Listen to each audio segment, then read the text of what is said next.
nyo dito. In addition lang mga paps, may napansin po kasi akong referral code dito sa GGives, which is isa din sa mga feature ni GCash. And once na-click mo yung referral code na yon, ito po yung lalabas. So kailangan nyo po i-enter yung code and submit. And yung advantage po nun is makatanggap po ng reward kung sino man po yung nakapag-refer sa'yo. Pero optional lang po yan, pwedeng hindi nyo na po gawin. Pero at this moment mga paps, hindi pa po siya applicable sa mga GCash user ngayon. Kasi kahit nung nag-search ako about this, wala pa pong lumalabas ni kahit kunting information. So based sa conclusion ko, yung feature na to is hindi pa po applicable at this moment.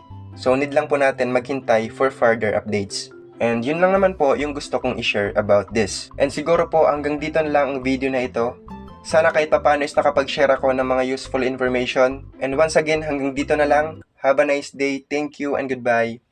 Peace out.